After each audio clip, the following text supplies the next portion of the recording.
Good morning, everyone. And I do love Jackie. Thank you. Good morning, family. Love that sort of greeting in the morning on the group. Thank you so much.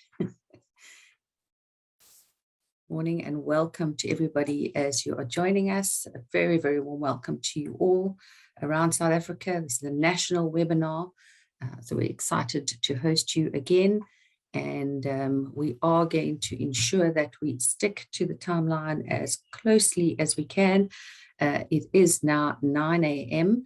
I think perhaps we will kick off just to ensure we want to make sure that everybody gets an opportunity to engage with the material. And if we're lucky, we'll have time for Q&A at the end, because I'm sure there will be some questions on the material that is presented today. So I'm going to hand you over to Madeleine van den Berg, and a very warm welcome to Madeleine. Thank you so much for everything that you do for the FIA, the members, and specifically those involved in the employee benefit space. And thank you so much. Well, good morning, and thank you very much, Sandra. Firstly, I would like to extend a warm FIA welcome to this wonderful Employee Benefits Committee seminar, which we host every year. I'm standing in, Madeleine van den Berg, standing in for Phil Brits this morning, our chairman, who's unfortunately down with the flu, but he is online. So all the best for you, Phil.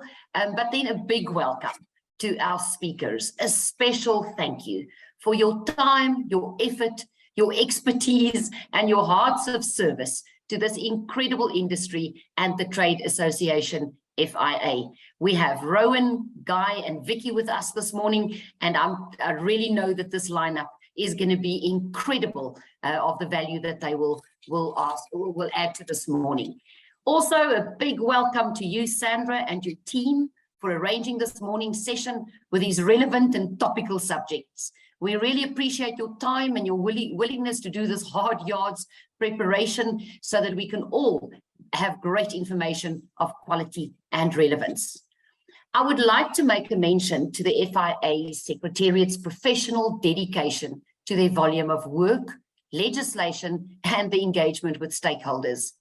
I have been a board member for the last 5 years, and I'm privy to the vast amount of work, research, strive for better service to us members of the FIA, and the current FIA Secretariat has advanced our industry causes, often in miraculous ways. The COVID pandemic is a testament to the Secretariat's competence and commitment. So yet this team consistently asks how they can improve and better serve the FIA community. One of the issues that the Employee Benefits Committee has been focusing on is the FIA group scheme. It is now an innovative scheme, and it is designed to accommodate all members and staff. In particular, we have excellent offerings and rates for younger members and members earning entry-level salaries. The FIA will in the next 2 months begin to roll out the marketing, and we really hope to gain many, many new members. Hopefully, over time, the scheme will become economically viable with meaningful benefits to our FIA community and beyond. The rate of change and chaos in the world of economics, health, politics, and social challenges is really gut-wrenching on some days. The less said about politicians, the better. We're not going to do that. But however, it is now almost impossible to separate politics and business. And this is why our trade organization is so important and needed. We really need to stand together like never before, be sure about our purpose, and work hard for our clients and our members. We need to assess and discern what the regulators and politicians push our way, agree with the good, and push back on the rest. The two-pot system is coming. Seems good and positive. Changes to the Regulation 28 seems good. But with EB, we have seen the claims, the premium increases, stress, the anxiety that our clients and our fund members are really experiencing. Today, we have these 3 fantastic speakers that will give us some insight in our employee benefits world. We are more than financial advisors. We become people's friends. We become their coaches. We become a support structure, that trusted voice, and eventually that shoulder to cry on. We, as financial advisors, have the ability to make ongoing and continuous positive impact in many people's lives. And for this, I honor each of you that's on the line today. So before we introduce Rowan, our first speaker of the day, we have a 500 Rand Take-A-Lot gift voucher to give away today to the first person that in the chat box, our panelists will check who you are and we will email it to you after the event. But if the first person who can tell us what is the regulation number that governs investments in the pension fund arena, what is the number? Oh my goodness, there I see so many of you has already given that. Thanks to our first winner, you will receive your 500 Rand Take-A-Lot voucher sponsored by Alex Forbes. Now, it is my great pleasure this morning to welcome back Rowan. You were on our session last year as well with incredible information, and welcome back to you. Rowan has been in the financial services for over 25 years, predominantly in the employee benefits and investment space, and having gained broad experience at 2 other large organizations before joining Momentum Metropolitan in 2013. He's a well-known market commentator, and he's giving his regular interactions on a broad range of topics with a legislator and representing the industry. He has a passion for trying to get more South Africans to retire comfortably, which is why he expends more emotional energy debating this topic with the social partners in the Social Security and the Retirement Reform Task Team. Despite numerous disappointments,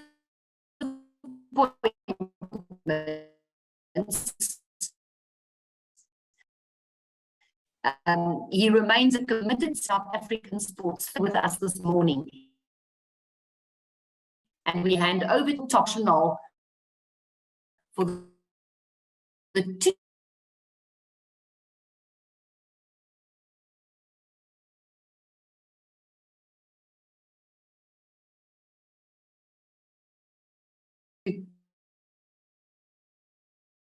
Russian should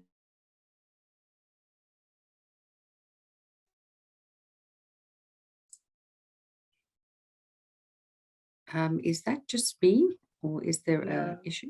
Okay. Can we not close our cameras? We'll close up our cameras now. Apologies for that. Rowan, I think we had you sharing for a seckie there. There you go. Madeleine, sorry we lost you there. Sorry about that. Okay, got you. I don't know where you had gotten to. I think we'll be ready to hand over to Rowan. Rowan, can you hear us? Yes, I can. I unshared because I thought the problem was the signal on my side.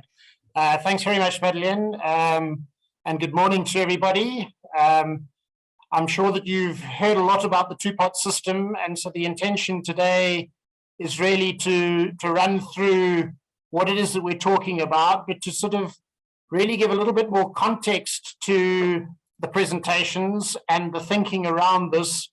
I'm sure you've seen a lot of this sort of detail, and I thought that understanding a little bit of the context would be a lot more interesting.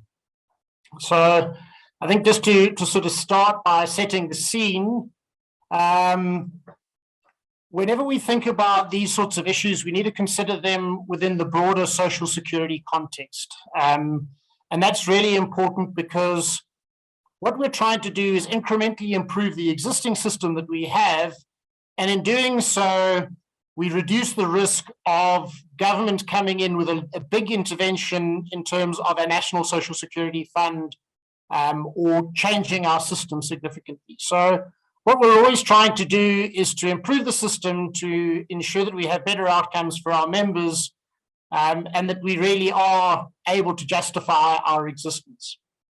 I think one of the key problems that we have that I've raised in the past is we only have 7 million people who covered under funds. And so this is something that we really need to work on, particularly because there's no tax benefit and there's no liquidity benefit, or there's a liquidity charge for people who are informal workers. So that's certainly something that we need to work on. We also don't really deliver significantly well when it comes to on a cost per sort of solution. And one of the reasons for that is that we have many different policies. So while we have 7 million South Africans in retirement funds, if you go to the FIA website, you'll find around 16 million member records. So many people have many pots of money, which isn't efficient. And because we have low balances in those pots, when it comes to working out sort of efficiency ratios and comparing those to sort of global standards, we don't look particularly good, which is something that we need to address.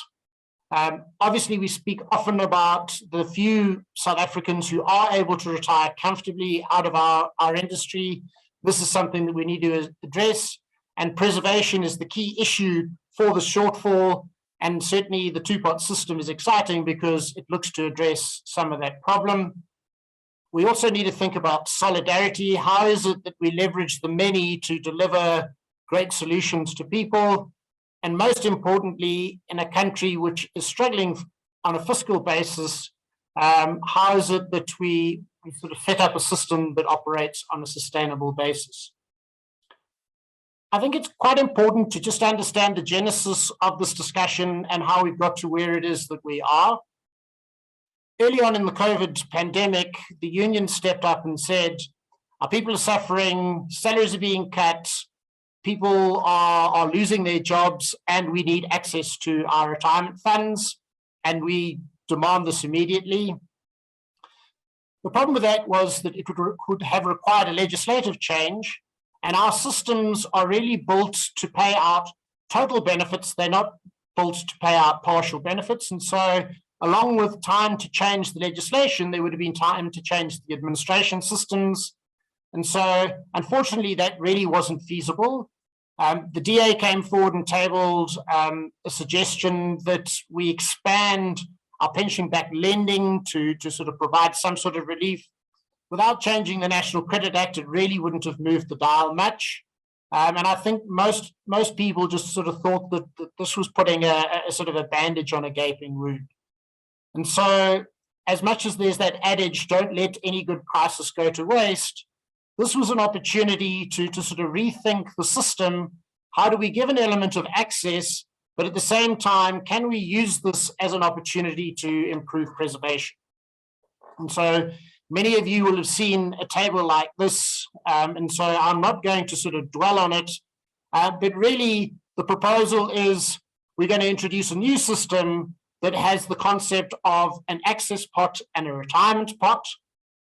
As with all changes we make in our sort of space, we always have to preserve legacy benefits. That's a very important principle. It's a legal one as well, so there's sort of a legal backing to that sort of principle as well. So the problem that we have is that we will always have legacy in the system, and that brings an element of complexity and confusion. But be that as it may, we will have our old pension type monies, we will have old provident type monies, and then we will have a new access pot and a new retirement pot.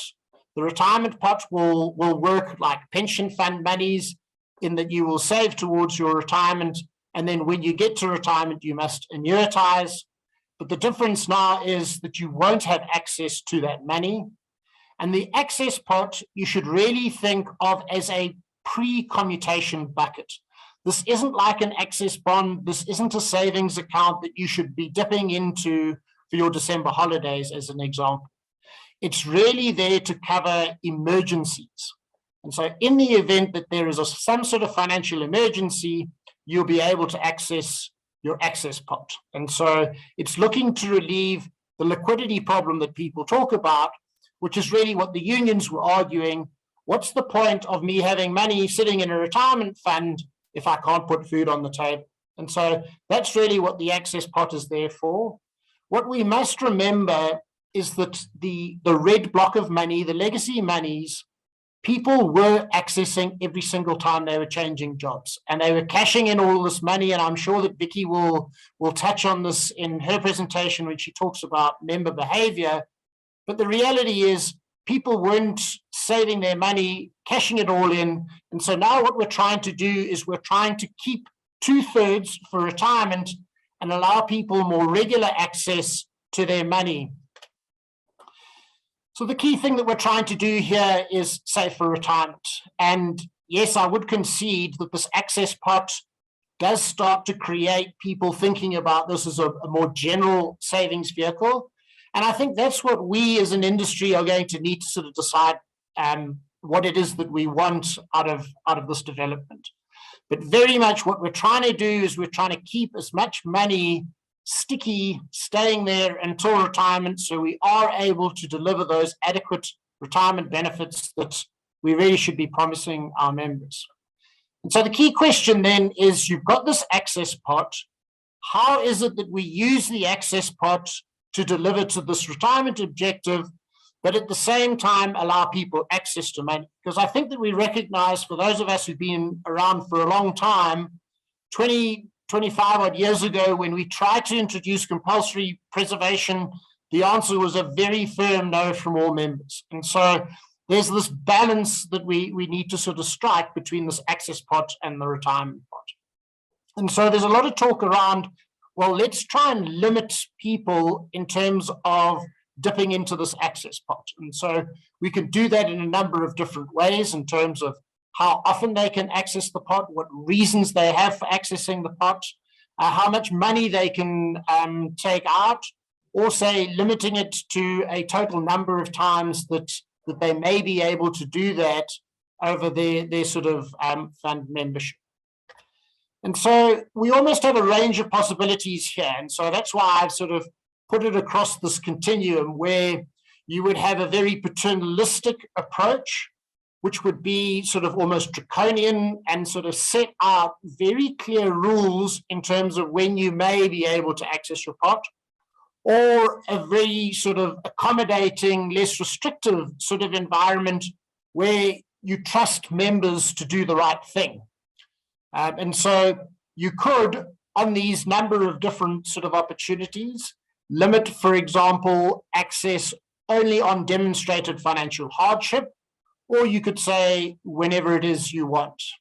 We could limit the number of times, so no more than once every 3 years, or not more than once every 6 months. Or we could say, as long as there's sufficient assets in the pot, you can access these. I think the key issue that all of us would recognize is the last thing that you want is the salary to come in and then, you know, a third of it to go out sort of straight away. We could also limit or stagger the payments. So if you're looking to withdraw money, instead of all receiving it as a lump sum and blowing it in that month, to sort of pay it out over, say, 6 months, which would then produce an income rather than a lump sum that would then be blown. The key issue here is the more paternalistic or restrictive you are, the harder the work is for the administrators and the trustees, because they're going to have to set these rules that will then drive the access to the money. And so some of the feeling is also that maybe we should rather be on the side, the less restrictive side, because if I'm told that I can only access my money once every 5 years on certain conditions, when those conditions are met, I'm likely to take my full pot, because I don't know when again I might have access to the money and what may happen in the following 5 years. And so we almost think that setting the bar too restrictively means that people will act in a very conservative way and rather look to sort of access the pot in total. One of the more tricky issues that we potentially have to deal with here is what we call seeding. So the question here is, well, the unions asked for immediate access to COVID money. So should we allow immediate access now to solve some of these COVID sort of hardships? And then what is it that we do in terms of the seeding? If you read Treasury's paper from December talking about the two-pot system, it seems quite likely to me that they're going to push this whole continuum of being paternalistic or being less restrictive onto trustees. And so it will largely be a trustee decision. That obviously has problems, but I also think because we don't know how people will behave and what the second and third order consequences of some of these changes are, a more flexible environment is probably more accommodative and allows us to better absorb this change than being too dogmatic about it. So in terms of the seeding, I mean, the question now is it still necessary? Are people still struggling that they need this element of a lifeline coming out of their pension fund? One of the other concerns is that if we allow 7 million people access to a third of their savings, that'll be a significant call on the stock market in terms of realizing existing pension fund investments to pay the cash through to these members. And so does it create a liquidity event where the market crashes because there are way too many sellers on those specific days rather than buyers? It also creates legislative complexity because obviously we're going to have to change the Pension Funds Act to accommodate this. There would have to be a separate chapter that deals with seeding that'll be in there arguably for perpetuity, but it referred to a historic event. In order to address the liquidity issue, there are many who argue, okay, well, let's limit the seeding amount. So instead of the third, let's make it 10% or let's make it a maximum of 25,000. One of the reasons to pick a sort of a number like 25,000 is the sad reality is, if I look at our umbrella fund, 15% of the members are sitting on 90% of the assets. So 3/4 of our industry's members tend to have a fund credit that's less than 6 months' salary. So there's not really, for the majority of members, much relief available by raiding a pension fund. And I think it's for this reason, the administrative complexity, the legislative complexity, that ASISA as the representative of financial services providers is really not in favor of some sort of seeding. Personally, I'm potentially a little bit more sympathetic, particularly when it comes to retirement annuity policyholders, because they really are stuck with their money until they're 55. And a number of people who've been saving in retirement annuities were self-employed, they've got their own businesses, and they may need some sort of access really just to sort of get them through these difficult times. I mean, when we look at the sort of economic indicators, we're only really now returning to our sort of pre-COVID levels. But if we are to do that, my suggestion would be that you then apply the new system.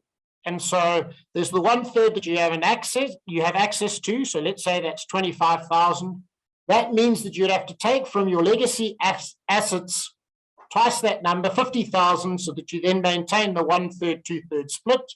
So 50,000 goes into your retirement pot. You can only then access that at retirement, and 25 then becomes immediately sort of accessible.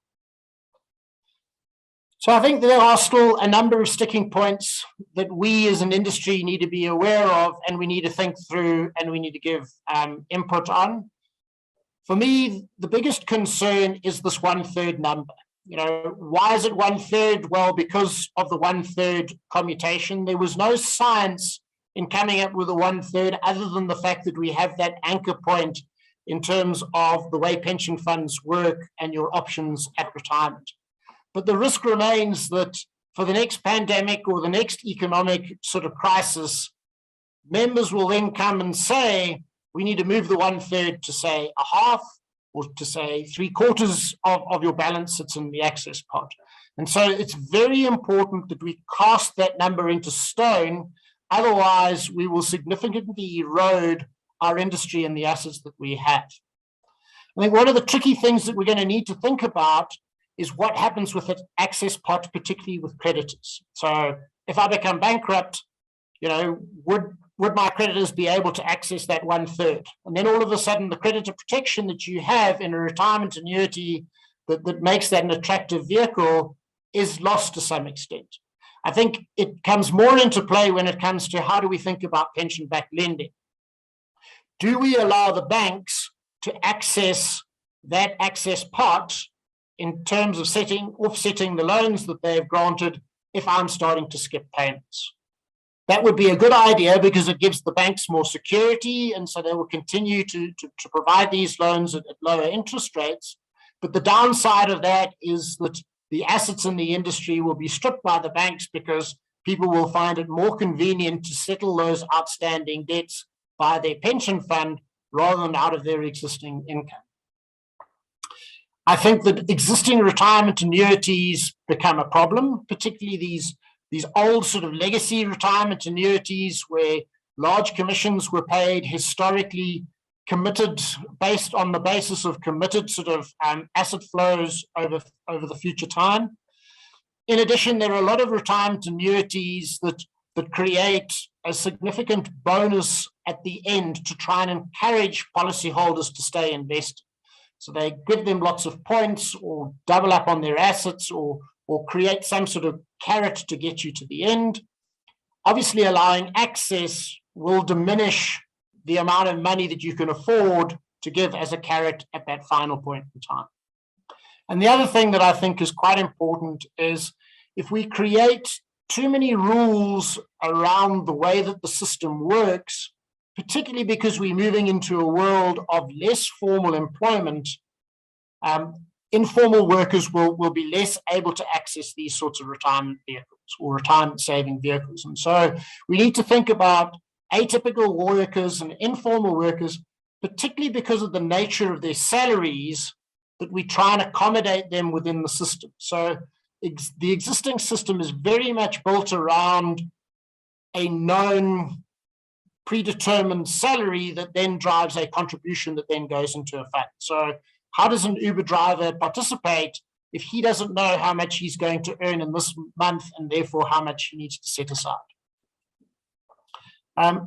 So a lot of the detractors to this tend to lose sight of the numbers. And so I think it's worth just having a look at what this will do to a group of members. So if we have a cohort of members who all start at the age of 25, they're saving 15% of their salary to the age of 65, they should broadly follow the red line, that sort of top line, and that will be how much they will save with complete preservation.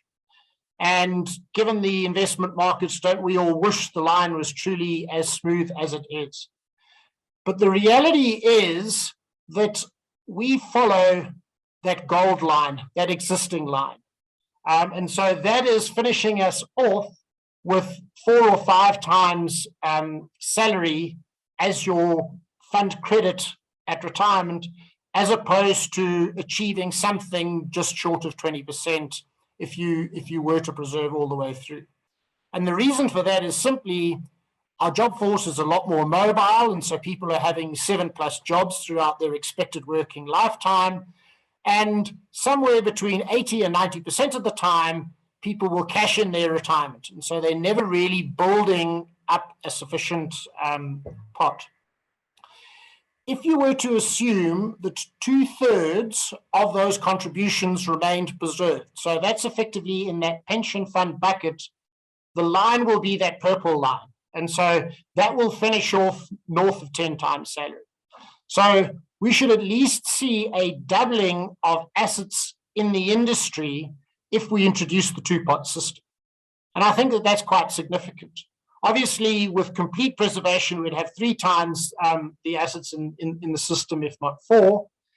And then I try to model what I thought human behavior would be in the blue line.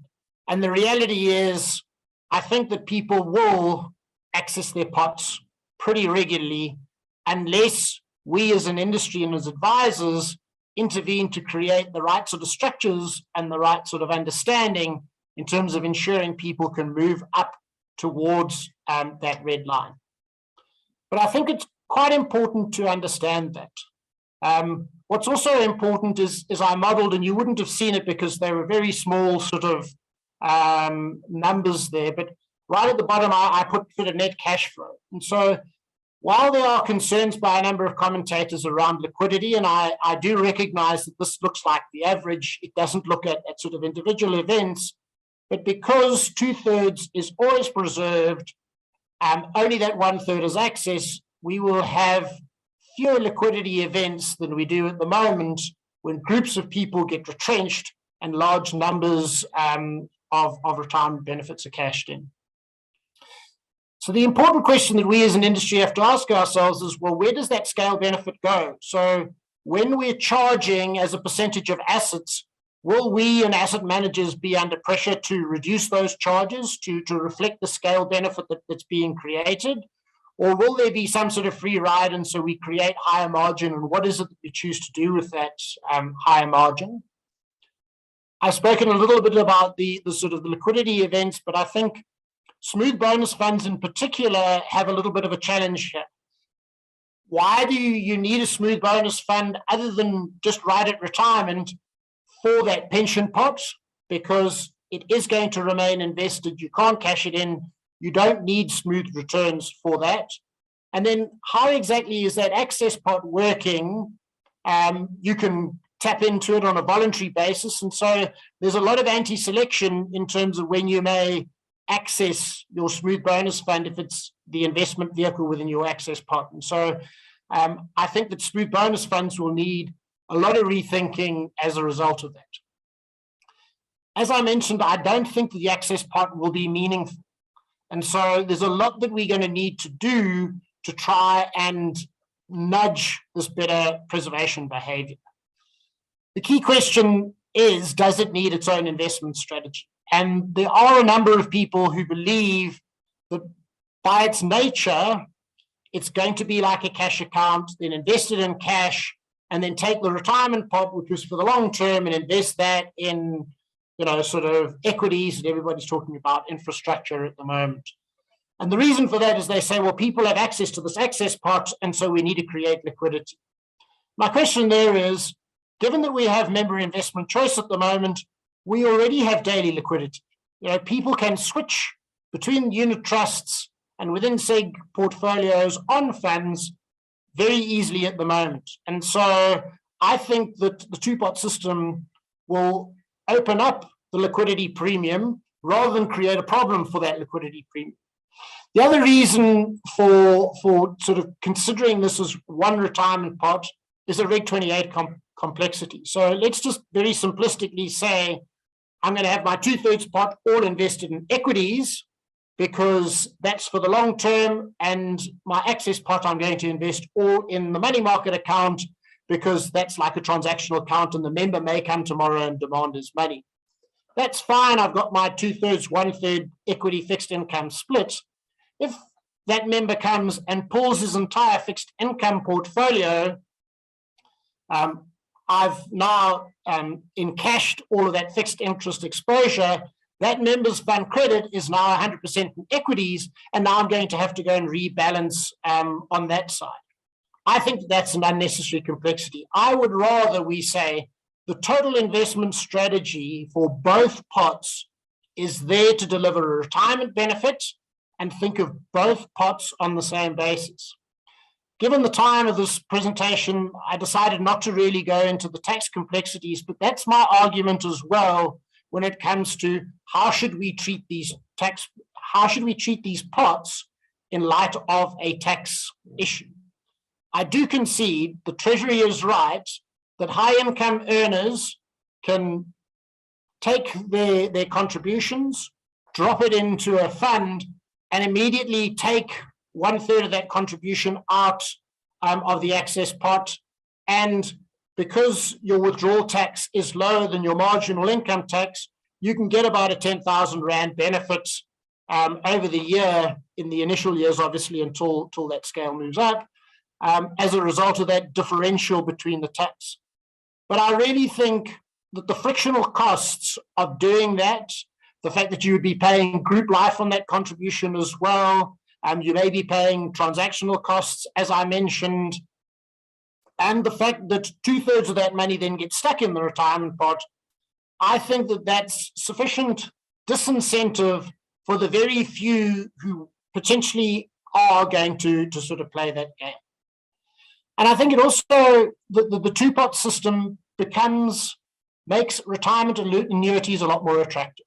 The problem with retirement annuities for younger individuals is, and particularly younger individuals who are not paying a lot of tax, is you get a very limited tax benefit for tying up your money until you're 55.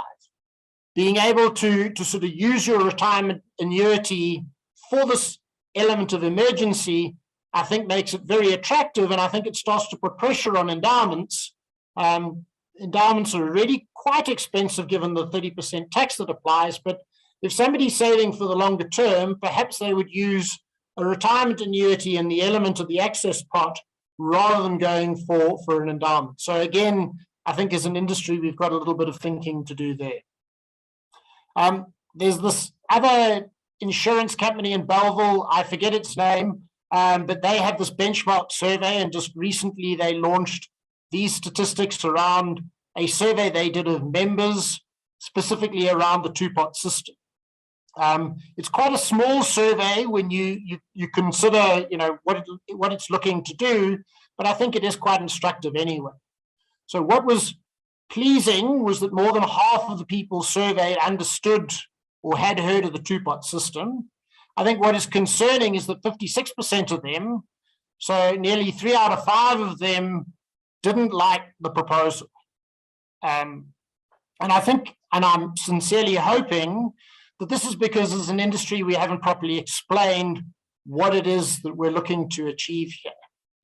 I'm reminded of what my boss once said to me: given 2 decisions that sort of feel equivalent, there's an easy one and a difficult one. The difficult one is probably the right one, because your brain thinks of all the pain it's going to need to go through in order to achieve that outcome, as opposed to the easy one, which is quite simple to achieve. But the outcome for the difficult one is probably superior. And so I personally believe, again, that the pain that we will go through in terms of setting up the admin, the difficulty in communicating with members, convincing trustees how to sort of structure the access pot so that it works for them and their individual circumstances, will well be worth the effort, simply because it will at least double the assets in the industry and deliver great retirement outcomes for many more South African savers. What was interesting, that just under a third of them said that they wouldn't access their retirement pot under the two-pot system. I think that that's pretty optimistic, given that we have 80 to 90% of people who access their retirement savings every time they change jobs. I think the number is certainly probably north of sort of 75%. And then, as I mentioned, my little hobby horse against our profession here, 60% of asset consultants do believe that you need a different investment strategy for each pot. I think that we're overthinking things. I think that will be complex for members. And as I mentioned, I don't think that the future world is too dissimilar from the existing world that we're sitting with. I think that if you started with a clean sheet of paper, you may come to that conclusion. But I think if you understood the way that we operate at the moment, given member investment choice, daily liquidity, what the flows will look like, that we will be cash flow positive rather than cash flow neutral, which is what we are at the moment, the need to set up different strategies wouldn't be worthwhile. And arguably for many people, the access pot will be that small that it won't make much of a difference. And so just finally, to touch on a couple of your business considerations in terms of how I think you need to think about the two-pot system. For me, how we advise trustees is going to be critical here. Are you going to tell trustees to be paternalistic, or are you going to sort of suggest to them that they should be less restrictive? And there certainly are funds, DB funds are a great example, where there needs to be that element of paternalism, because the employer is underwriting a liability, and how you structure the two-pot system for that does need a lot of thought, and you do need to get your evaluators involved to have those discussions. But I think the problem for trustees, and possibly why there's that 56% of trustees or people who are against the two-pot system, is that if trustees are to apply a rule that's any more restrictive than the boundaries that National Treasury write into the legislation, they're going to come under a lot of pressure to relieve those rules. And the people who will feel the pain are the administrators and the HR departments who will get the phone calls to say, but my RA doesn't work like that. Or at my previous employer, I could have my money. Why won't you give me my money now? I don't understand why I need to sort of wait 2 years. And so I think there's going to be an interesting discussion for all of us with boards of trustees, with advisory committees, just in terms of how we trade off this need to create an adequate retirement benefit and the pain of dealing with members who will be quite demanding. And we all know how destructive, sort of adjudicated complaints and the like will be.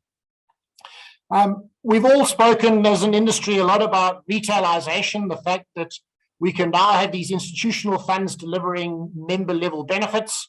That's never really worked. And I think it's primarily because as South Africans, we still rely very much on face-to-face engagements. And so maybe tech will change that. But perhaps now that we're starting to think of a retirement fund as more inclusive of all our retirement savings, rather than having little pots of money spread all over the place, and the need to have a retail advisor to assist me with that, perhaps retailization starts to sort of really take hold, and more people can have access to advice through their retirement funds, particularly those who couldn't afford a retail advisor on their own. How would you see creditor protection? How would you position a housing loan scheme in light of how the banks may or may not have access to money? And again, that may be a trustee decision in terms of allowing the banks access, and that will have a cost implication in terms of the interest rate provided to your members. I think it's key for us that we don't end up worse off than we were in terms of preservation behavior when it comes to the access pot relative to people cashing in their money every time they change jobs. And so I'd like to think that this is an opportunity for us to, again, have a conversation around preservation and say, because you have access to your money, you can throw more into retirement, that in the event of an unforeseen circumstance, some sort of financial emergency, you can have some money. And I think we would all then recognize that the adage of saving 15% to retirement probably needs to nudge up a little to 18 or 20, because this pot is now going to be used for more than just retirement. And so we should build in some sort of buffer that allows people to have some sort of access. Or is it that we need to create a tax-free savings vehicle alongside that people will use their 1/3 and then say, well, I still want more, and then at least you'll be able to tap into that tax-free savings vehicle. Again, the more we sort of draw out of the access pot, the less assets we have in the industry, and we lose the scale and efficiency benefits that we keep on hearing Treasury banging on about. As I mentioned, I think that investment strategies need to be relooked at, and some of the conversation is potentially in the wrong direction. I think more stable assets tied up for longer in the industry is an enabler of infrastructure investments in South Africa. However, I don't think that the lack of people going into infrastructure investments has been the way that we're structured. The key really is that we get ourselves the right types of infrastructure investments that are bankable, delivering reasonable returns that are delivered on time and on budget. And then I think the asset managers will be going there, and we as advisors will see the value in those asset classes. And then I think that we're also going to need to just think through our charging structures. So how do we create charging structures that nudge the right behavior? So certainly an entire fund shouldn't have to pay for the costs of one individual getting into his access pot. Similarly, do we need to send a retirement benefit counselor to try and nudge them rather to preserve them to access that pot? So again, should the retirement benefit counselor charge for that intervention? Again, that becomes administratively messy and may become a difficulty for the trustees. But again, something that we might want to think about in terms of the various levers that we pull. So I'm quite excited about the two-pot system. I'd like to think that there'll be a fair amount of flexibility in the final legislation, and the trustees will have some sort of call. I completely understand their anxiety around potentially having to sort of make these difficult decisions and have members question what it is that they need to do. But I think if we see that sort of objective of increasing the assets in the industry, improving retirement outcomes for members, this certainly will be one of those innovations that we'll look back on and we'll be proud as an industry that we embarked on it. Thanks very much. Thank you very much, Rowan. Yeah, this is certainly not an easy topic to discuss, but thank you very much for showing us a bit of light here today. Rowan, our previous winner was a gentleman, our first 500 pound voucher went to Roy McLaughlin. So Roy, well done. Your voucher will be mailed to you shortly. And Roy also asked a question, Rowan, which I would like to extend to you. He says, has there been any discussion around raising the retirement age, either in respect of solving some of this two-pot issues or raising it in general in response to the need to save for longer? Any light on that, Rowan? So, Roy, you're absolutely right. I think a lot of South Africans can't afford to save more. So in order to deliver decent retirement benefits, they're going to need to retire later. At the moment, that remains an employer-employee consideration. And I'm not seeing too many employers moving their retirement ages up. Part of that, I think, is also a function of the need to transform workplaces. And so, you know, the reality is to get the older white individuals out and to get new young talent into organizations, but we lose a lot of good skill when we do that. And so that is a problem. So certainly I'm a big advocate for pushing the retirement age out to 70. I also think that we need to do that with our state old age pension. That we should be pushing that out from 60 to 65, and like many countries around the world, start to have a plan that the younger generations don't fixate on 65 as their retirement age. They also recognize that 70 would be their new normal. So again, I think that's a conversation we need to have with our clients. I don't think it's going to be legislated for the reasons I gave. Thanks, Rowan. And a last question to you, Rowan. Is the two-pot system something that other countries have in place? Is one of our attendees that asked that today. No, not really, because we're quite unique in that we don't have a Tier 2 national compulsory system. So if you think about America, the equivalent of our system would be a 401k fund. And so there they have access to their money, but the sort of certainty of their retirement is tied up in their social security benefits. Australia has a similar system, similar to ours, but theirs is Tier 2. They have no preservation. They have compulsory preservation all the way through. It's only Ireland and New Zealand that have a similar sort of employer-based sort of system to ours, but they seem to deliver better outcomes than we do. And I think that's a function of our savings culture. So this would be a unique innovation, I would think, globally. And I think a lot of people would look at it, particularly those places that are trying to sort of force an element of preservation. Thank you. That is now the only time we have for questions and answers for Rowan, but what we will do is other questions and answers we will mail to him and ask him for his input. So thank you very much, Rowan, from the FIA side. Thank you so much for your talk this morning, for enlightening us on the two-pot system, and let's see where all of this go. We really, really, really appreciate your time and your effort that you've put into attending this morning.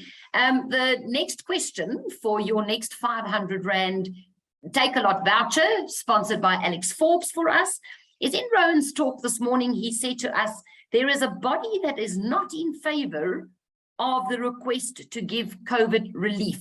Which body? There's the first one popping in already. Yes, of course, it's a CISA that is not in favor of the request to give COVID relief. We will also in the next, afterwards, we will tell who was the winner. So I now have the great honor to invite Guy Channels this morning.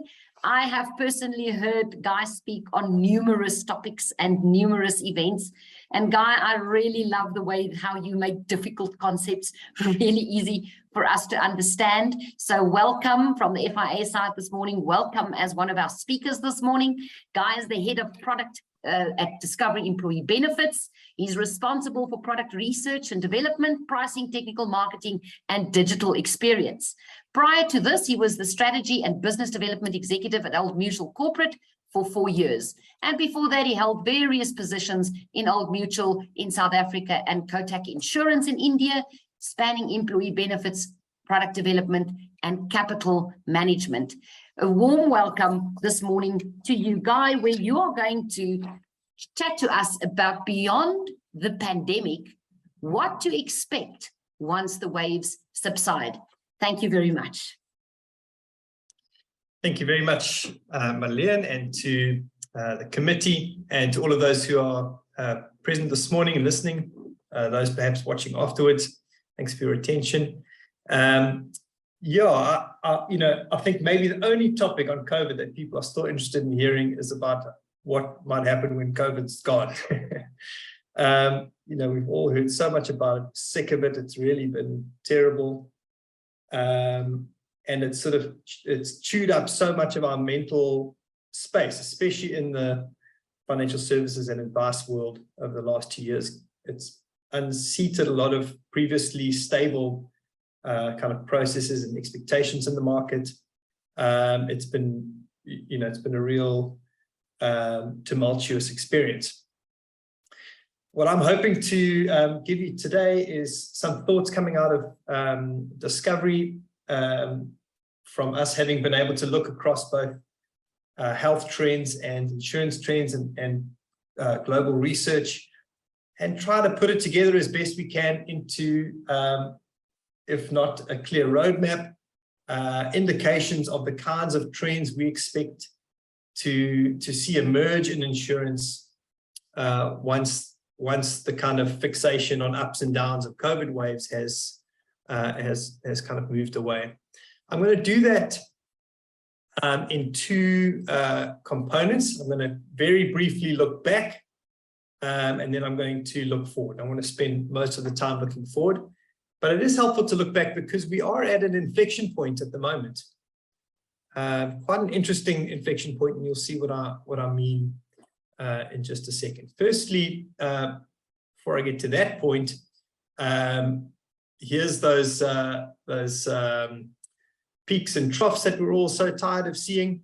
This is from Discovery Health showing hospitalization rates correlated with reported cases of COVID-19. And what you can see, this is the good news part. What you can see is in the blue line is reported cases. They go up and down and up and down and higher every time until our last wave, the fifth wave, very, very steep at the beginning, but probably due to a combination of people not really bothering to test anymore and very high prevalence levels, seroprevalence levels in South Africa, a much lower peak than before. But the real good news is the hospital admissions, which you see closely following previous waves and then really almost non-existent in the last wave. And even with an even lower fifth wave peak is in hospital deaths. So very, very low impact of COVID in this fifth wave, at least as far as we can tell from testing, which of course is down.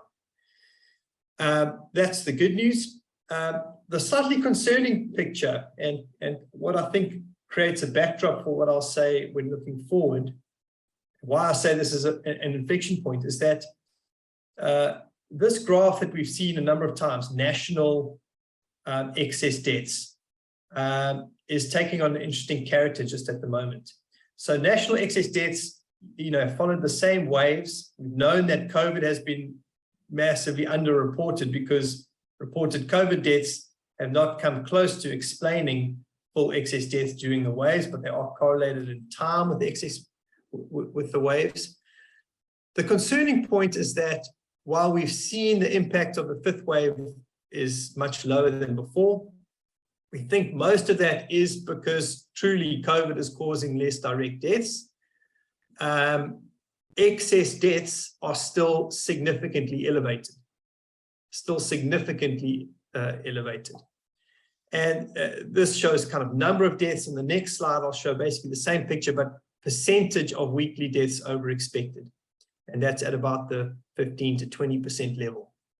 So while the fifth wave has been almost a non-event from a COVID perspective, there's still significant excess deaths in the country. This is, of course, at a real macro level. This looks at all deaths across all ages in the country. So it doesn't help you to drill down into the dynamics of what's really driving this. But that certainly is a concern. And for me, it was a vindication of sorts. I've been saying for some time that I expect this pattern to unfold as COVID dies down. And in the next couple of slides, I'll explain to you why I expect that. Just to show, pull back the curtain for a second at Discovery Group risk, to give you a sense of the magnitude of the pandemic, particularly in group life insurance, which due to the way that it is structured from a claims amount perspective was, I think, harder hit than any other life insurance area. We had about pretty stable, actually, interestingly, 2 financial years of life cover experience, 120% above what we priced for, what we would have expected. So very, very significant excess deaths. The tally for us at the moment is about 1.7 billion, which in our context, Discovery Group Life is just to kind of contextualize in our business, we've been around for just over 20 years. That's more than all the profits we've ever made as a business. So very, very significant event. But now looking forward, what I'm hoping to unpack for you here is quite briefly on each one of these, just give you a little handle on the 6 dynamics that I see shaping insurance risk over the next 12 to 36, 48 months. I'm expecting this to have a fairly long tail, and you'll see why that is as we go through it. As I say, I think the impact of some of these drivers is already apparent in the claims experience that we are having at the moment. The first one that I'll look at is the risk of future variants. Just before we forget about waves, let me just give the case for why there is some caution and concern, particularly we experience it when speaking to our reinsurers. They're still very edgy around what could transpire in COVID, and that's for the following reason, and I'll explain this in just 2 slides. Firstly, we saw that in the Omicron variant, much reduced protection from the vaccination against infection. So that was very significant. But on the right-hand side, you can see that with the vaccination, and especially with the vaccination booster, still very effective at preventing serious disease, so serious infection or serious hospitalization or death.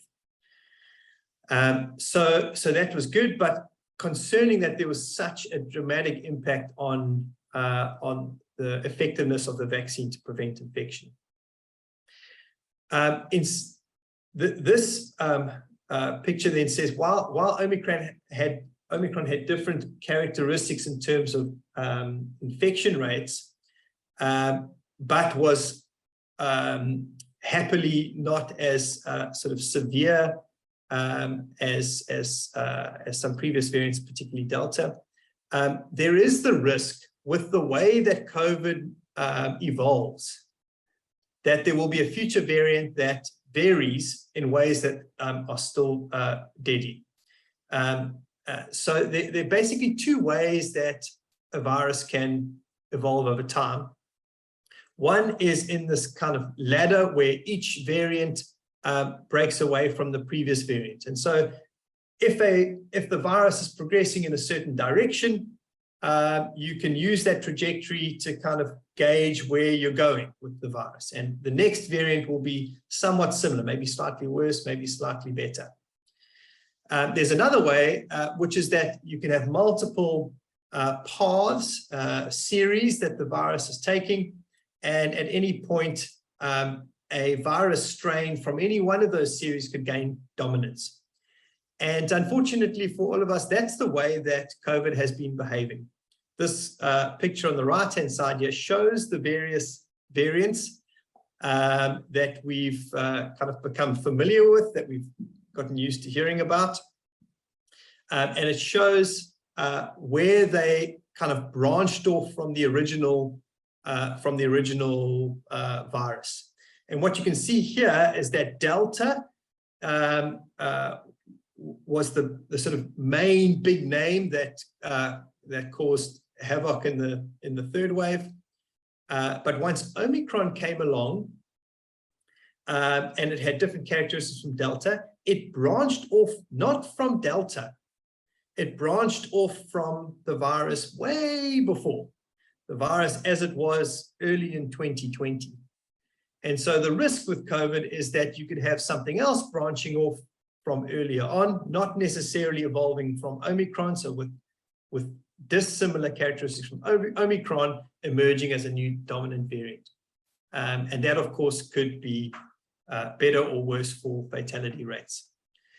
So that leads to basically two scenarios. There's the low road scenario where COVID becomes endemic without future kind of waves. We learn to live with COVID as we are doing at the moment. And many of you are enjoying the fact that you can go out to restaurants or whatever you do with your spare time without wearing a mask, and things are starting to feel more normal. But as we see how things evolve, we'll probably, for those of us who are conscientious, will continue to take our boosters and just try to prevent it, because we know that it's still around and it still is a virus that you don't want to get.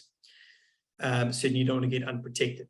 The second road is that, we continue down the path we're on at the moment, but a new variant emerges that is more virulent than Omicron and is associated with severe illness, and again puts the healthcare system under pressure. We may need to go into lockdowns again, restore some precautions like mask wearing, etc. And that our part of the world that's working on vaccinations will need to gear up again to respond to a significantly different variant. Either of those two paths eventually lead us in a world where it's endemic. The only question is, will we be kind of blindsided by another wave or set of waves in between now and then? And I don't have a particular opinion. I have very strong hope that we avoid future waves. But it is clear that it is possible for there to be future waves, and so that's the risk that I'm just highlighting there. Then just to come to what is a certainty is that there is still going to be direct COVID as a cause of morbidity and mortality into the future. COVID will be around forever as what's called an endemic risk. What this graph shows quite helpfully is COVID's infection fatality rate in England, but relative to a sort of normal flu season. It's on a logarithmic scale, so that's why the scale is not easy to read. It would be much more steep if this were on a normal scale. But it starts out with COVID's infection fatality rate above 20 times that of flu. So this is why COVID, when it first came out, being likened to flu was incorrect, misleading. Much higher fatality rate than flu, but that has come down significantly as vaccines have come out, as seroprevalence levels in the population have risen. And it's now, at least in England, at around 2 times that of flu.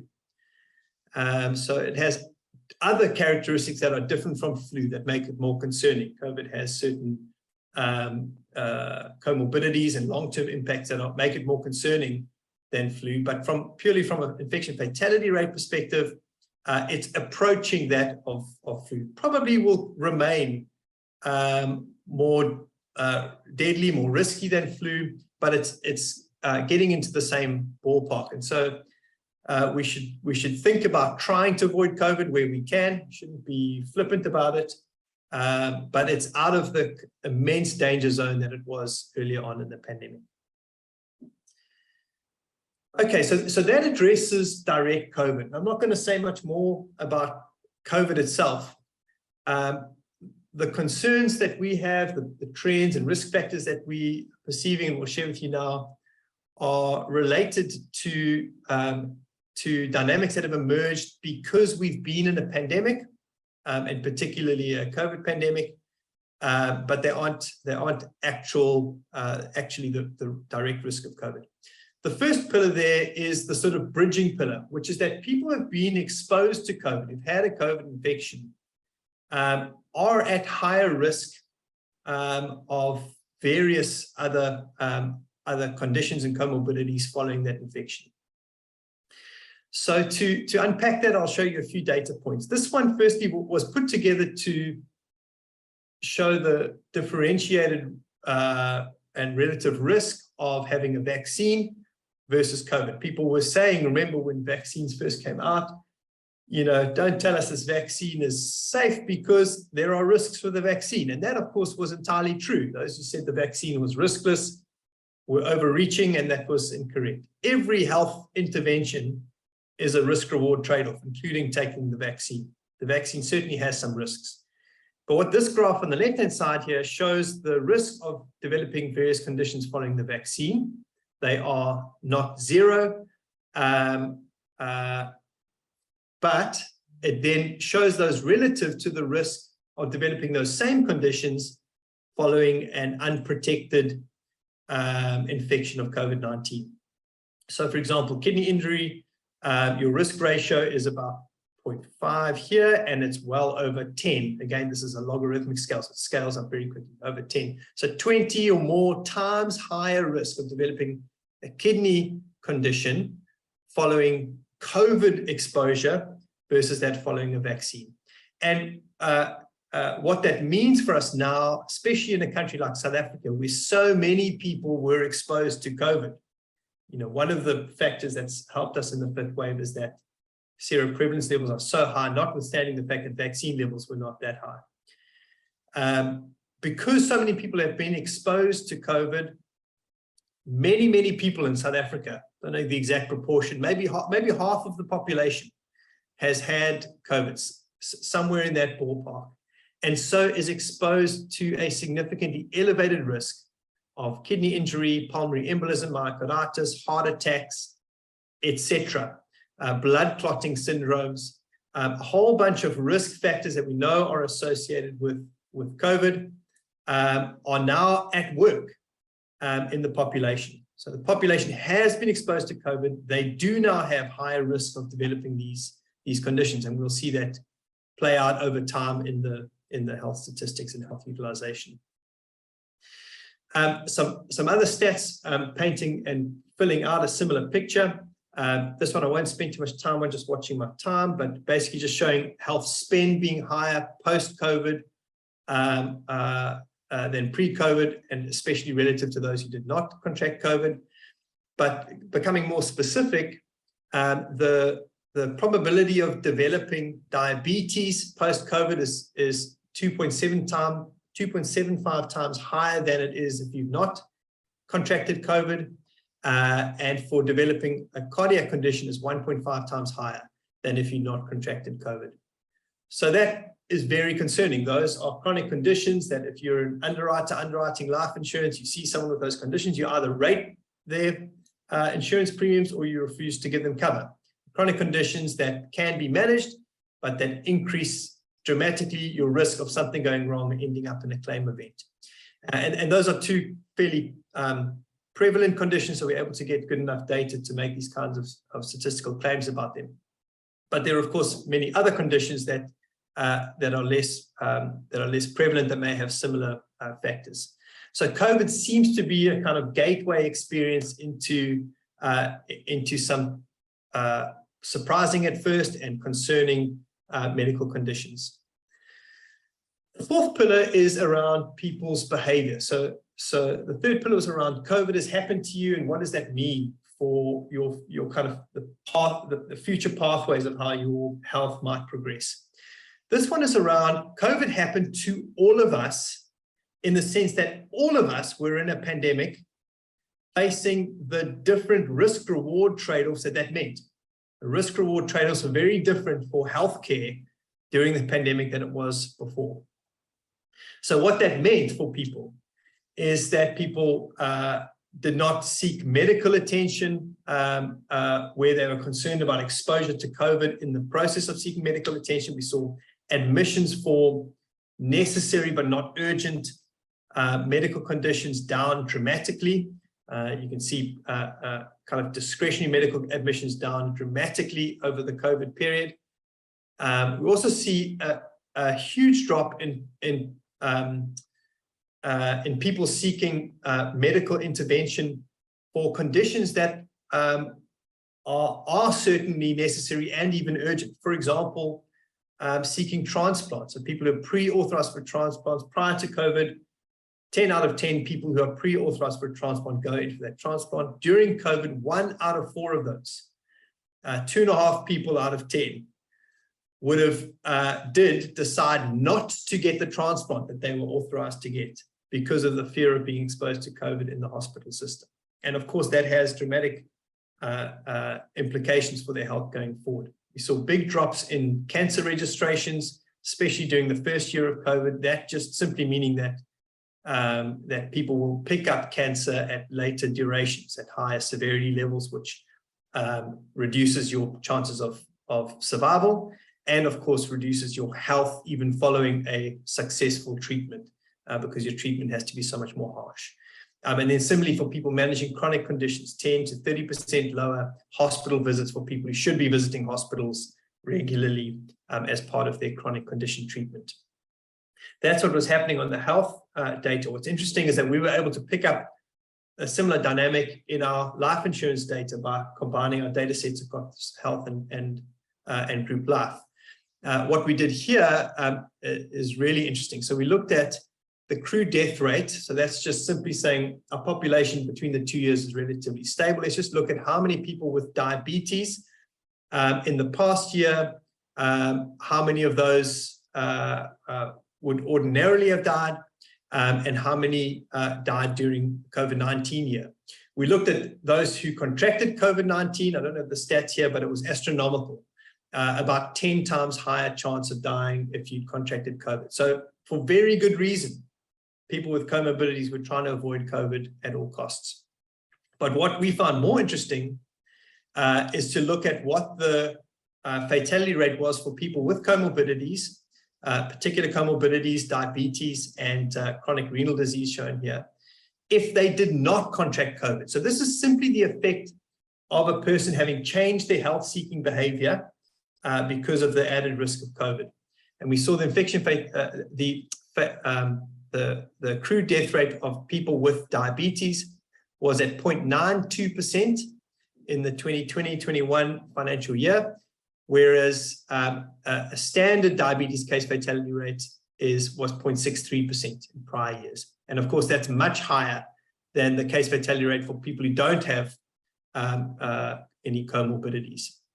So that's a 46% increase in your chances of dying during the pandemic period, even if you did not contract COVID. And it's even more dramatic for those with chronic renal disease. The chances of dying went up by 204%, even if you did not contract COVID-19. And so this is evidence of the trend playing out of people, particularly those who have some sort of condition, changing for the worse their health-seeking behavior, the way they're managing their conditions, and that resulting in poor outcomes for at least some of them.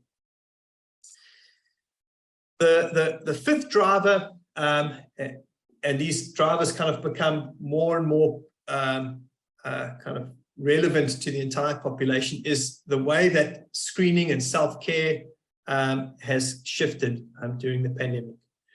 So we've seen dramatic drops in screening across every kind of screening that we track at Discovery.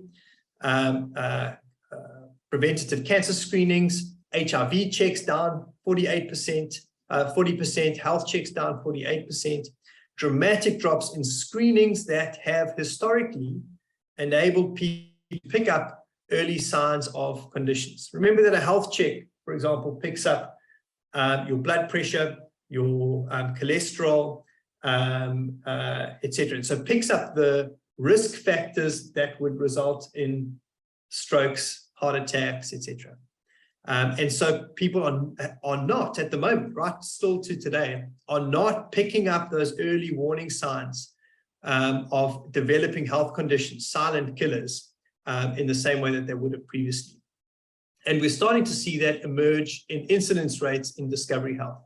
So the comment I made before about diabetes incidence or prevalence being higher for those who contracted COVID, we see across our book, diabetes incidence is up from 3.6% to 5%, a dramatic increase in the incidence of diabetes.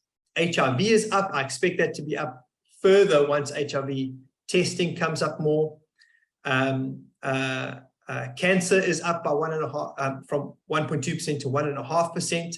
Also a 25% increase in cancer incidence, 25% increase in cancer incidence, and mental health off the charts. I'll speak to mental health as a particular pillar in a moment. And then the final kind of issue around screening and self-care is just the way that people have looked after themselves in the COVID period. And we've seen through various studies and surveys, people spending a lot more time in sedentary positions at their workstations. We can track that people are moving around less, almost a quarter reduction in daily average steps that people were taking during the COVID period. And from a survey that was done, 70% of remote workers saying they're experiencing more aches and pains. So most people experiencing the bodily impact of kind of the forced or encouraged slowdown of activity that working from home results in. And then the sixth and final pressure is one that then applies to literally everybody in the world. Very seldom that you can say that about something. Everybody has been under mental pressure for 2 years at least. And that's from widespread causes. That's from the fear of living in a pandemic. That's from the isolation of living in a pandemic. It's from financial stress as people have dropped or incomes, lost an income in a household, lost the certainty of job security, have increased higher pressure at work and burnout, have experienced a reduction in the what would you call it, the kind of holistic benefit that comes from working in an office with other people who care for you. So being isolated, having a sort of single-minded focus on work. The pressure that's come from losing losing loved ones. Many people losing many loved ones in a short space of time. So incredible forces on people's mental health. And how we've seen that play out, we've seen across DHMS, we've seen increases in people claiming for psychosocial reasons. That's been increasing over the entire COVID period and even into 2021. We've seen an increase in, actually I want to show it on the next slide, an increase in suicide rates emerging, especially for the young. In the 2021 period, we saw an 800% increase in suicides from people in the 0 to 30 age group, 18 to 30. 50% increase in the 30 to 40. So especially the young, and that's interesting, correlated on the right to the degree to which people have been working harder, been putting in more hours at work, feeling the pressure from this kind of single-minded focus on work as we work from home. particularly impactful in the younger age groups. Males working longer, but interestingly, females having kind of higher increase in psychosocial claims. And that makes sense because females have borne to a greater degree the brunt of the complex challenges of COVID that have come from childcare together with work, together with managing the home, etc. And so all of these pressures have had an enormous pressure cooker impact on people. We've seen it already emerge at the pinnacle of the kind of iceberg and suicide, but underneath the water, there'll be a huge cohort of people who are facing mental health challenges and are struggling with that. I see that my time is just about up, so luckily I'm at my final section. I'm not going to kind of recap all of these things. I might have done that, but what I want to just quickly do is give you some takeaways. The first, in looking back, is to remember the devastating first order impact of COVID. That we've certainly as an industry have had 2 years of paying out more than double the group life premiums we collected. And what that represents is many, many lives lost, and the kind of impact on everybody has been dramatic. What it's also meant, as I've shown you in the slides today, sustained and widespread change in health-seeking behaviors as a second-order impact of living in a pandemic. And that's the dynamic that has this long-lasting tail, this ongoing impact that we'll see playing out over the next years. So there is, of course, a remaining first-order risk, at least an endemic risk. COVID is at the very least a new cause of death, a new cause of morbidity, disability. But there's also, of course, the risk of possible variants into the future. And then there's the dramatic setback in population health. The entire population has had a setback, different people to different degrees, a mental health setback, a physical health setback.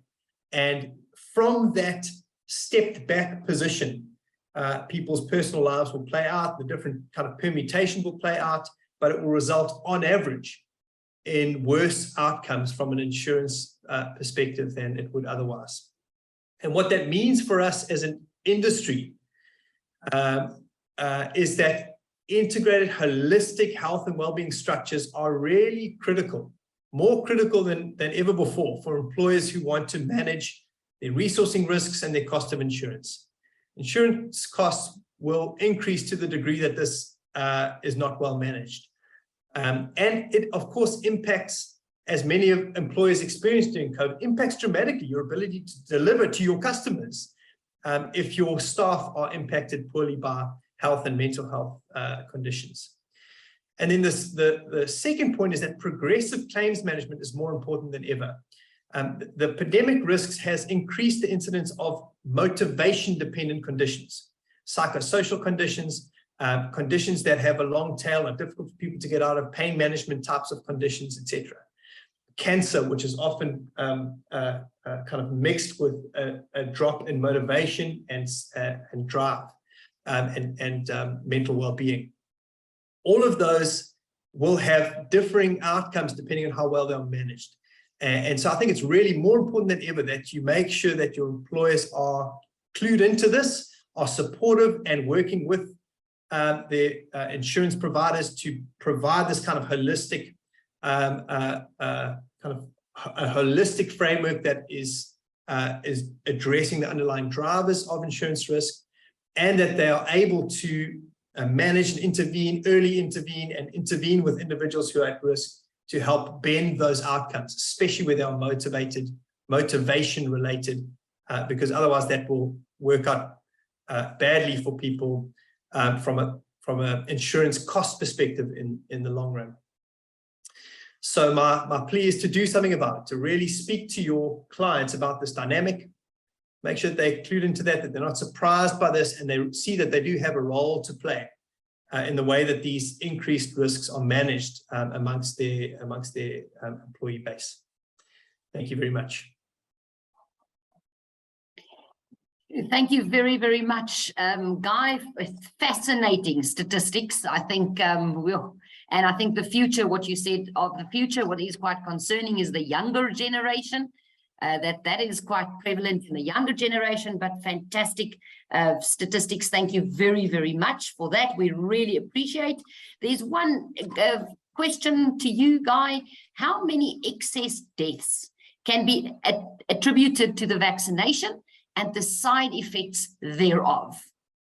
If you have that yeah, I don't have that statistic. It would be very small, if any. Okay. I'm not aware. I mean, the stats that I showed earlier of higher risk factors or some risk factors from the vaccination, those are all risk factors of developing a condition, not from death from a condition. So developing myocarditis, for example, means you have swelling around the heart that is managed, and it usually goes away with time as long as you're aware of it and you don't do anything to aggravate it. Fantastic. Thank you very much. And then there's a last question. What is the average increase of risk policy renewals at Discovery Life? It depends over which period. I would say, I don't know that exact statistic. I would say about 10 to 15% thereabouts. Fantastic. Guy, thank you very much from the FIA side for the really enlightening talk this morning. We really appreciate your time and your effort and what you also do for this industry. We really value that a lot. And thank you so much. Send out the winner of our previous 500 Rand voucher, Natanya Boysons. You will be receiving your email later today. Congratulations. And then our last 500 Rand is up for grabs right now. If you, in the chat box, if you could answer, it's just a true or a false question. And it's also something Guy said in his talk to us. And the question is, you just need to say true or false. The question is, people did not seek medical advice for other conditions during COVID. Is that true or is that false? Thank you very much. We will be looking at that right now, and then we will announce the winner straight after. Our last speaker, not the least, but Vicky Langer is from Alex Forbes. Vicky, welcome to this session today. We're very excited to hear what you are going to say to us about member behavior. And Vicky is responsible for best practice consulting strategies and associated tools with employee benefits and financial planning, as well as the application of research to inform enhancements to advice, services, and solutions. She's also responsible for the learning and development strategy for consultants. She began her career at Alex Forbes in 2008 and has more than 14 years experience in the retirement fund sector and employee benefits environment. A warm welcome from us today to you, Vicky, and over to you. Thank you very much.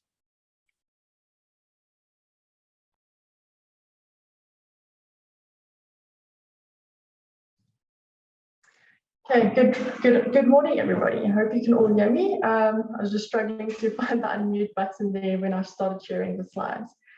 So let me get straight into it then. We are under some time constraints here, so I will speak a bit quickly, but I'll hit the things that I think you're probably most interested in hearing about today.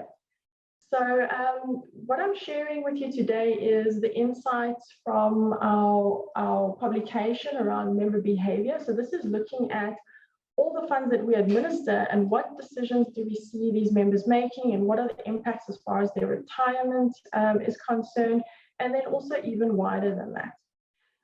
So with the first slide, that is just, sorry, I'm not changing slides, sorry.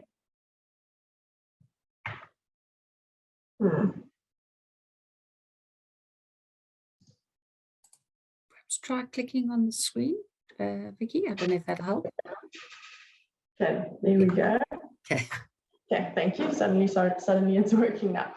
All right, so what I'm going to do is just look at why we do the member insights and then also just key statistics and findings. So initially, I will just highlight some of the high-level findings and then go into a bit more detail on certain areas. And then also, you know, what we can do to improve outcomes for members. All right, so yeah, so as I mentioned, this is really just focusing on the members of the fund and their savings behavior and decisions while they're actually active members. Now, in the 2021 analysis, what we did was we looked at not just the traditional retirement data, but we actually linked non-retirement data to get a more holistic view of somebody's financial situation and behaviors out there. We know that it's not just about long-term savings and financial goals. There are obviously shorter-term financial needs as well that need to be considered. So we were able to link about 87% of membership data to non-retirement fund information, but also financial related information. The analysis does look at almost close to 1 million members in total, so it is quite a significant sample size, and it is a quantitative analysis that is done. Now, one of the main reasons we do this analysis is to take those statistics and learnings to inform any changes to products, services, and also to inform the advice that we provide. Right, so I'm sure you're all aware of this. Typically, there are several factors that affect retirement outcomes. So that's everything from the cost of converting a retirement lump sum savings amount into an actual annuity, the expenses that get deducted while an active member on the fund. So that's everything from administration to risk premiums. Then there's the investment returns and the member's salary. And then additional factors, the non-preservation, which Rowan was talking about earlier on, and I'll highlight again a little bit later in the significance of that. And then, of course, there's the actual level of retirement savings, so the contribution rate decisions and the options around that. And then, of course, as I mentioned, we're also factoring in other shorter-term financial needs and looking at things like credit behavior, in addition to other longer-term savings goals, and how do those short-term situations actually impact somebody in the longer term and trying to meet those longer-term objectives. All right, so now I'm just going to jump into some of the key statistics that we found. So as I mentioned, I'm just going to cover this high level, but then there's certain elements we're going to go into a little bit more deeply and just discuss that. So if we look at the demographics of the membership, what I think is quite surprising in some ways is the fact that there are actually 40% of the members who are classified as single, relative to married at 44% and living with a partner at 11%. I think that's important because when we think about the communication that we provide as an industry, we quite often refer to married with children scenario. However, we've got quite a big membership complement sitting at about 40% who are actually single. And obviously, as we know from a communications perspective with members, if they can't relate to that communication, they're likely to just ignore it, right? So it's important that there's just this high level awareness that there is this wider dynamic in terms of family and life staging within a particular fund. And then average income for the membership looking at about 19,000 a month, and then household income at 28,000. So then getting into the new data that we started analyzing, and this is around financial and credit risk exposure. You will see specifically there's a Prestige credit rating score. That is just another way to look at the credit riskiness of somebody. And it specifically looks at the member's credit history and loan repayment behavior. Now, the higher the score, the lower the risk actually. So that's a little bit counterintuitive when you think about what you would expect to see. But a 760 score is actually indicating a medium risk category. So if the score was even higher than that, then it would have actually meant lower risk from a credit perspective. You will see quite a huge proportion, 95% of members are actually credit active, and as much as a quarter, 25%, using micro loans, which is obviously not a good thing. As we know, microloans specifically, very high interest rates attached to that typically. So, and then there's a few other, statistics coming through from a credit perspective. One can look at a lot of different statistics to gauge, what the credit riskiness is on a particular fund or employee group. But we just touch on some of the highlights with you today. All right, and then we look at digital maturity. So again, this probably talks more to the communication strategy and ways of actually communicating with members.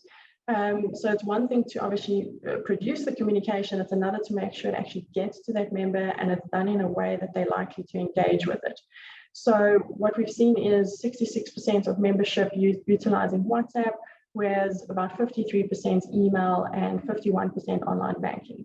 I was actually surprised about the online banking. I would have thought that would be a lot higher by now, but only about 50% of members actually accessing that opportunity there.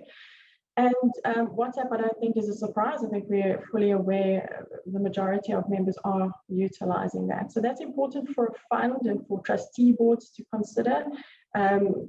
Just what is the more effective channel to utilize when communicating to members. So, we would definitely recommend that funds actually look at, or employer groups actually look at what this picture looks like for that particular segment.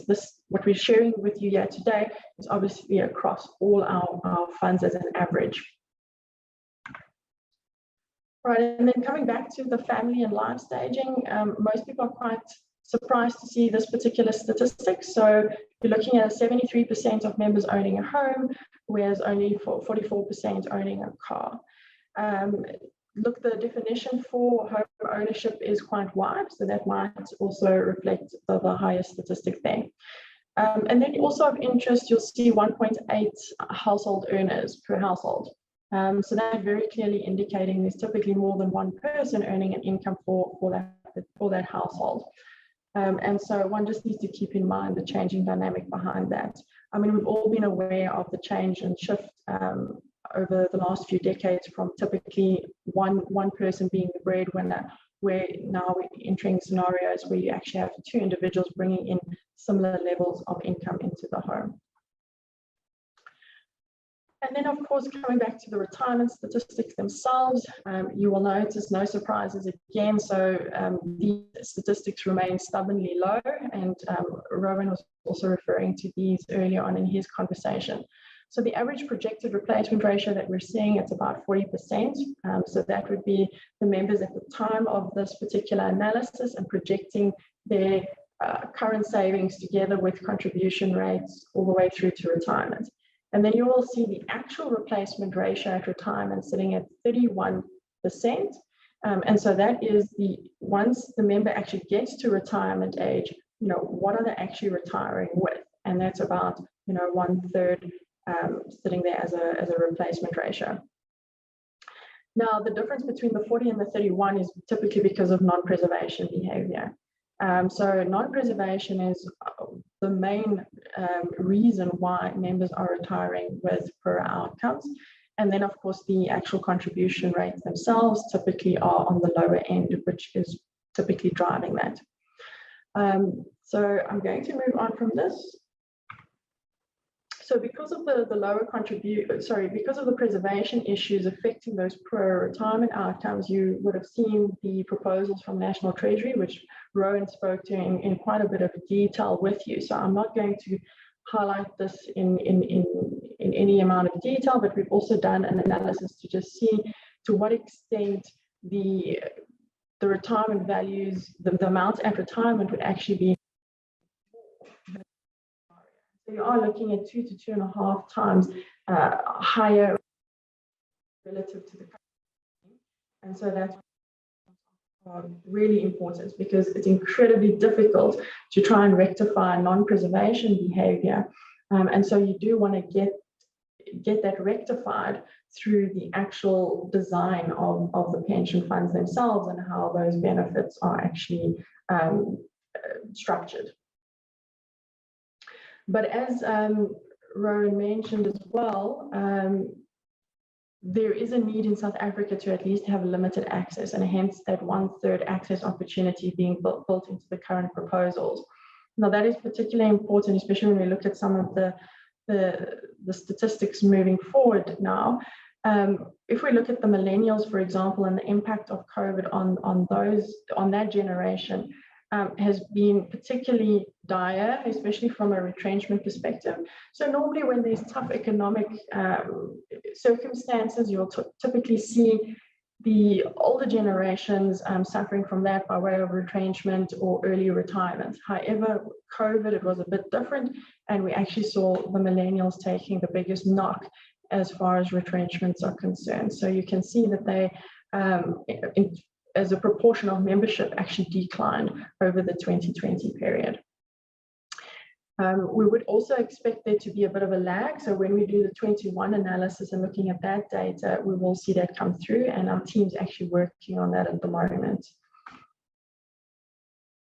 All right, and then look, carrying on with that theme. So if we look at, okay, from a credit riskiness perspective and the various generations, what do we see coming through? So again, for millennials, you'll see they are considered to be at the higher risk levels, higher and as well as medium risk levels. So this is looking at the XDS Prestige credit rating score that I mentioned earlier. And you'll see about 7% of millennials sitting in that high risk category, with quite a big proportion, over 50% or so, sitting in the medium risk category. Now, that is quite a stark difference when you look at Gen X and the baby boomers. They are looking, they're at much healthier levels of credit than your millennials, just from a riskiness perspective. And then when we look at that a little bit further and consider the loans in default, again, your millennials, about 20% in total, were in a situation of defaulting on their loans. Again, a very stark difference when looking at your Gen X and the baby boomers. So you can see that your millennial generations are definitely struggling a bit from a financial perspective, and that financial distress, which was just exacerbated by the COVID implications. And there will be longer term lags as well, and knock-on effects from that. So now when we just move on to looking at some of the gender gaps and what's happened there in terms of the membership. So you would see in 2012, about 40% or so of the fund consisting of females relative to males at 60%. So you'll see that gap has closed quite considerably over the last 8 years, with females and males almost equal representation now on the fund, which is obviously a good thing to see that coming through. And then also very interestingly, we see that females tend to have higher education levels to males. Granted, the statistics are not significantly different here, but in the postgraduate space, you are looking at about, females at about 9% with postgrad qualifications relative to males at 7%. And then when looking at university degree levels, you're looking at 28% females achieving university degrees relative to males at 23%. So there is some difference, but admittedly, it's not very significant as such. But despite that statistic, what's interesting to see is when you're looking at your entry level through to senior positions in a company or organization, we do see that there's still some work to do here in terms of closing those gender gaps. So women typically only occupying 7% of senior positions, whereas with males it is 17%. So you can see more than double the number of males in those positions relative to females. And then what we were also interested in looking at was just to see from a financial stress perspective, specifically looking at those credit scores, do we see a difference between female and male behavior? And again, we actually see a slight improvement in terms of credit riskiness for females relative to males. Again, it's just slight, it isn't significant, admittedly. So when you look at the numbers, you'll see, for example, the XDS Prestige score sitting at 771 for females. Remember, the highest score means actually lower risk relative to the males at 762. Admittedly as well, both of those scores do still fall into the medium risk category. Okay, and then again, keeping with the gender gap analysis, but looking at the debt to income ratios. Now, the 20 to 40% debt to income ratio is considered to be a healthy, level of debt to have. And you'll see that females are in that category. About 55% are female relative to males at about 25% in that category. So it's sort of indicating that women are perhaps managing their debt situation a little bit better than men when you start to compare these statistics. And then intuitively, we've also known that the financial circumstances that someone may be in. So if they're highly stressed out from a financial credit risk perspective, they're likely to contribute less to a retirement fund. So the statistics and the data is definitely indicating that and showing it. So where you find higher instances of microloans and loans in default, for example, you typically will see lower contributions to a retirement fund. And then just looking at the wage gap between females and males, and we were interested in looking at this to just see over the last decade or so if there's actually been improvement. So if we look at the higher income levels at the 960,000 plus a year, you will see that females sitting at about 2.43% in that fall into that category relative to males at 4.65. So we're still seeing, almost double the number of males in that higher salary band. And that makes sense when you look at the positions occupied at more senior levels. So there's definitely still a bit more work to do to try and close these particular wage gaps that we're seeing. However, over the last decade, there has actually been considerable improvement. So there are now effectively 7 times more females in that category relative to 10 years ago. And then just interesting to just add to this, there was a PwC report that indicated only about 13% of SA executives are actually female in the country. So that's only about 81 females. Right, this is just another way to look at the wage gap. So we were interested in just looking at this per sector and to just see if there were any standouts coming through here. And you will notice that specifically for the professional and business services sector, it's actually the worst for that one, which you would have thought actually it would be the other way around. But yeah, so that's not a good statistic to see coming through. And then you'll see mining sector, actually that there isn't necessarily a wage gap there. This is obviously looking at things on average though, and one actually needs to do a more detailed analysis per company to really just see if there is actually this trend within a specific organization. So on average throughout all the sectors, you're looking at women earning about 83 cents for every rand a male earns, to just put it into that perspective. All right, and then unfortunately, what you do find that is with an income or wage gap, that typically is going to pull through into it's going to be pulled through into the retirement outcomes by way of having then a pension gap. So we looked at female relative to male, and you will clearly see females only meeting a replacement ratio of about 26% relative to males at about 35%. So the 35% is already quite a bad outcome, but for women it's actually even worse. Now we know that women typically take breaks in careers, they're more likely to take on caring responsibilities for children or aging parents, and so they could take a break as a result of that, and that can obviously impact their wage earnings and then has the knock-on effect of affecting their retirement outcomes too. Also interesting was through one of Mercer's reports in terms of their pensions index that they release. They found that women typically also pick up most of the child caring costs. So if women are carrying more of that cost, they're less likely to be in a position to save sufficiently for their own retirement. All right, so now we've just painted the picture in terms of some of the challenges. And so from a retirement specific perspective, the two-pot or two-bucket proposals from National Treasury, we do think will go a long way in solving the preservation challenges that we see coming through, and that's the main reason why there are such poor retirement outcomes. But as we know, that's not going to be the magic answer to everything, and these reforms are not going to help with the shorter term challenges that people are faced with. For example, the indebtedness levels in the country.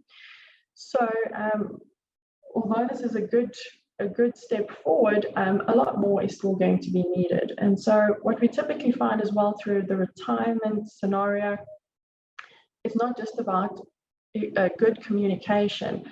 one actually needs to become a lot more effective in member communication to help guide better decision making. And we actually see that coming through where solutions have been deployed on that basis for particular employer groups or funds. So there are a number of things that can be done, and you'll quite often find that the more successful funds or employer groups are doing multiple things as interventions or as ways to assist members in making more informed decisions along their journey. So we're all aware of retirement benefits counselling and the role that is.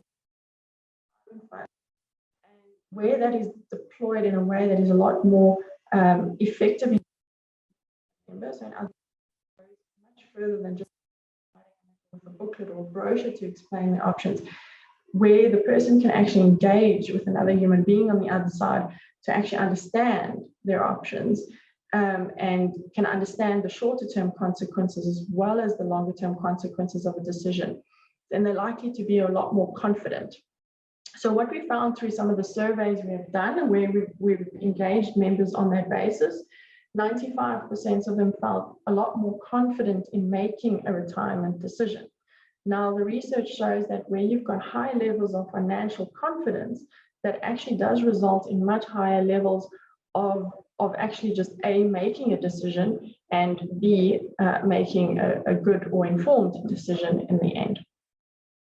And then we also see the knock-on effect in terms of outcomes. Where these solutions have been deployed, you're typically finding higher levels of preservation. So, for example, we've seen up to a 7% increase in the number of members who are making active decisions to actually preserve their assets. So, you know, it's moving in the right direction. And obviously, we know there's a lot more needed in terms of preservation. And so I think with the reforms, together with more effective levels of engagement and mechanisms to engage members, we are likely to start seeing better outcomes out there. However, we do still think, you know, on the credit or indebtedness side, there's definitely a lot more the industry needs to be doing to try and assist members who are in that position. And it really is a challenge. There are no easy answers to that. It is difficult, and I think, you know, one just needs to keep reinforcing communication as well, and really just assisting people in making better decisions around their credit choices, perhaps. All right, so that is actually it. So I've kept it short and sweet in case there are any questions, but I don't have, there wasn't anything else that I wanted to highlight at this point. So we can take perhaps some questions if there are any. Thank you very much for that, Vicky. We appreciate that. I think we've all read that book, that Men Are From Venus and Women From Mars or something in our lives before. And you kind of still see with your stats the discrepancies between male and female. It's very interesting. And thank you so much for sharing that fascinating behavior of humans with us. I see in our space there's a lot of education happening from insurers out there, which is enlightening, and we just hope people, you know, participate in all of these ventures that insurers out there are trying to educate and equip people with the knowledge around their finances. Our winner, we don't have any questions for you at this stage, Vicky. Thank you very much for your talk then. Our winner of our last 500 Rand was Andrew Basson. He was our previous winner. And our last 500 Rand, if you could in the chat box just answer for us, what digital method of communication is used by most members? Vicky, there we go. You're all awake, and I see they are answering in the chat box. I think if there's no questions and answers, we finished a couple of minutes earlier. Then from my side, Madeleine van der Berg, and then from the FIA, the Employee Benefits Exco, the committee, we thank you for your participation. We do this event annually. We really think we bring great speakers on the topics. And then lastly, then from my side, goodbye, be blessed, and it was a wonderful, informative morning. And again, to all our speakers, thank you very much. And on that note, goodbye and stay blessed.